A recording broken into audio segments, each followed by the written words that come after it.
We're moving on here. We are on page 148, and we're about to add a pan and a zoom effect. And this again, this panning effect and the zoom effect, they are not real effects of a moving clip. What this is happening again is through the use of keyframes and the position and the scale, the size of your clip. So basically what you're going to have is you're going to manipulate the camera view to change, even though the footage, that movement is not in the footage itself, is through the manipulation of the effect controls. Okay? So very interesting. Again, this is something you guys usually get into and do. So let's go ahead and do that. A panning and a zooming effect.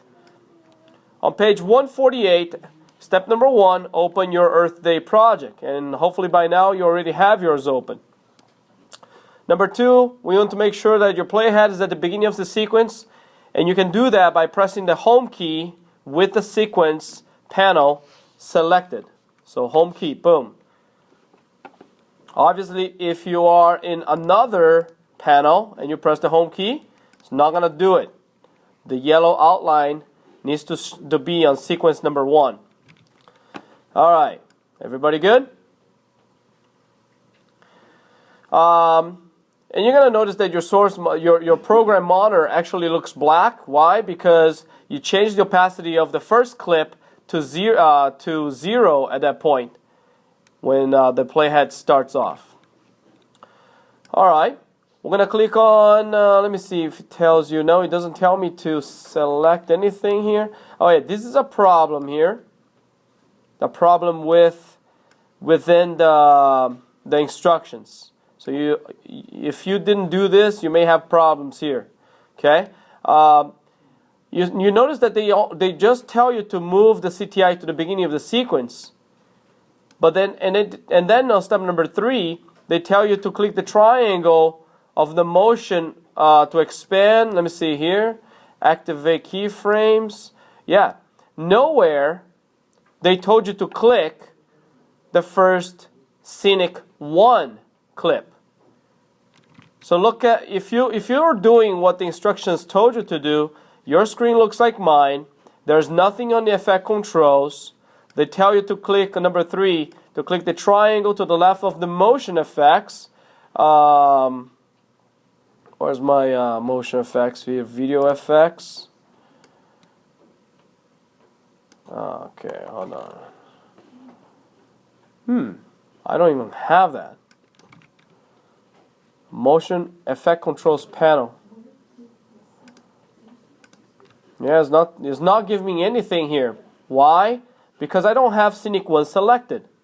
Once you click on Scenic 1, then you get the motion triangle here. So if you try to do that, if you didn't get stuck on this before, very interesting, because nowhere it tells you to actually click on the Scenic 1 clip, but you need to.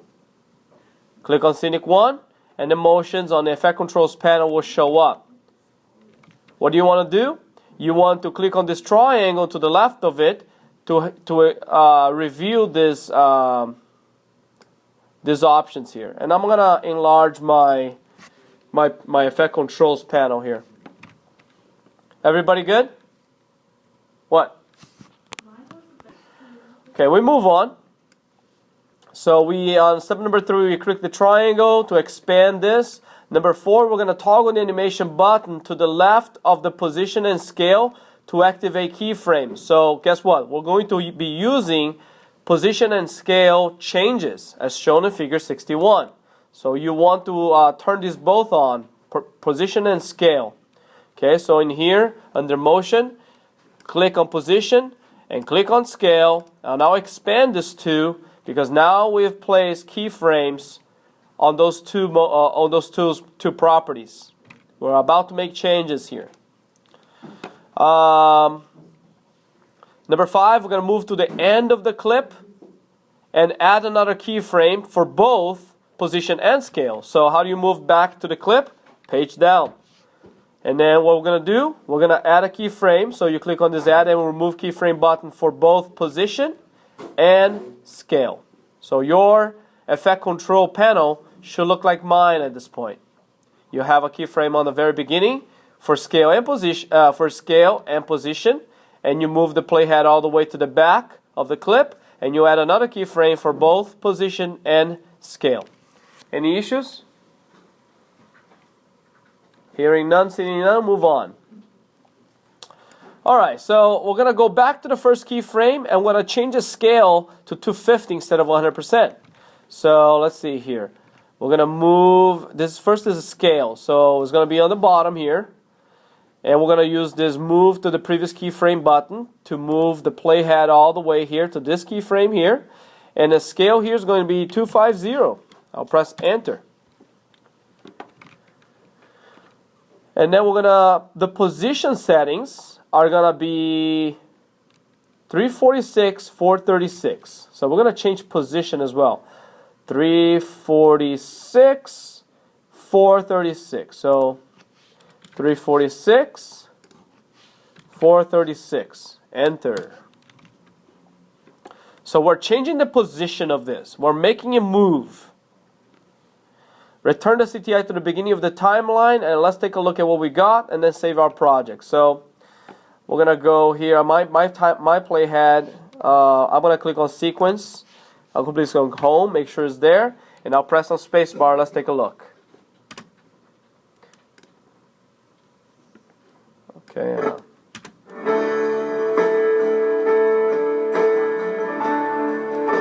Okay. So very interesting here. You have to pay attention that when you brought. I'm gonna turn the audio off again. What's happening here is the original image. Shoot. Go back to my sequence. On the beginning,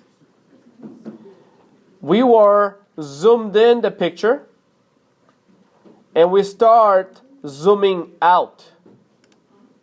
Okay, so you notice down on a scale, we start at 250%, where the normal zoom is 100%. The scale is 100.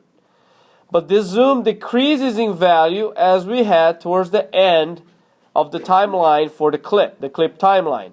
So by the time our playhead is at the very back of the clip, that's the 100% position. So we're zooming out. At the same time that is happening, we're also moving the position. We're moving the position from this axis, this position here, 350. We actually, and we go to nothing. Let me see. I'm going to turn this off here. Yeah, the keyframes. I'm going to turn off the position keyframes. Okay. So we are actually moving. Let me see here. Okay, yeah. Oh, look at my screen here. The second set of number, moves your image up and down vertically. The first set of number moves your position left and right. Okay? So if you go from one position, let me see, I'm going to put a keyframe here. I'm going to remove this keyframe. I'm going to go back to my beginning of my clip. I'm going to put a keyframe here. I'm just redoing this. Going back to the first keyframe here, let's see. And the number was what? 346 to 436. 346, 436. Oh, 436. So what happened here is that I moved the position on the starting point for my position of my picture, and as it zooms out, I'm moving it. Apparently, see here, the greater the number, yeah, the greater the number, my clip starts sliding to the right, and in this case here, the smaller the number, my picture slides to the bottom. Okay? And then that's how you get.